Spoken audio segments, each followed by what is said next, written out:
خلينا نقول لك أغلب الحالات بنفكر إنه عند يكون نوع من التلوث الجرثومي عند المرأة الحامل، إما بالرحم أو بالسائل اللي الطفل بيعيش فيه، اللي احنا بنسميه بالعربي الدال الميت الراس، أو ممكن يكون التهاب البول عند المرأة أو التهاب في المهبل.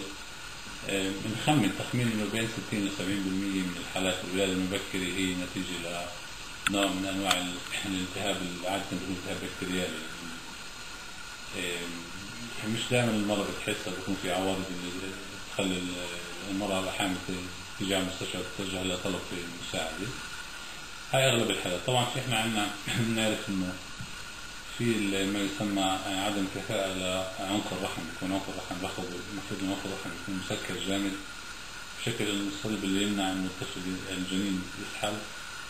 في حالات في مرات بيكون في الرحم نفسه احنا بيكون مقسم لاسمين، بيكونش يعني عمليا بيكون زي دبل رحم، بيكون تنين صغار، فالجنين بيكون في واحد منهم صغار بكفيش محل.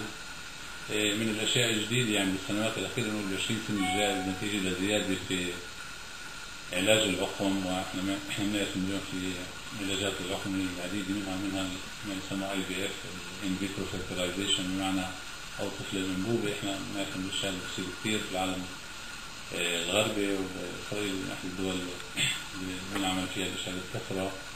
أغلب الحوامل اللي بيجوا مع بعد علاج الرقم بيكون عندهم إما توأم أو 3 توائم، أو مرات بيكون 4. فبتزايد كل يعني إذا في أكثر من جنين واحد عادة الحمل مش ممكن يكمل إلى نهاية الأطفال بيخلقوا خدج كثير، لأنه يعني حجم الرحم محدود، فما بقدر يسع، ما بكفي إنه يوصل 3 توأم أو توأمين ل 40 أسبوع وحمل كامل. احنا نقول له 9 أشهر صار يصير في الولادة المبكرة. طبعا في بعض الحالات اللي احنا ما بنعرفش السبب، ما في عندنا سبب وجيه، أو الأهالي بيسألوا من تسأل ما بيكون في عندنا سبب وجيه المقنع يعني فهم المرأة ليش خلفت طفل خديج. بس كل مرة خلفت طفل خديج مرة واحدة لازم تكون عارفة إن الحمل الجاي واللي بعده في احتمال شيء في تخثر الدم اللي هو زيادة عن اللازم، يعني في أو ما يسمى بالعلم ثرومبوفيليا، هو بعكس النزيف. يعني في نسوان اللي بيكون في عندهم تخثر دم زايد. المرض هذا أو علم هذا علم جديد نسبيا في آخر 10 سنين. إحنا بنعرف أمراض وراثية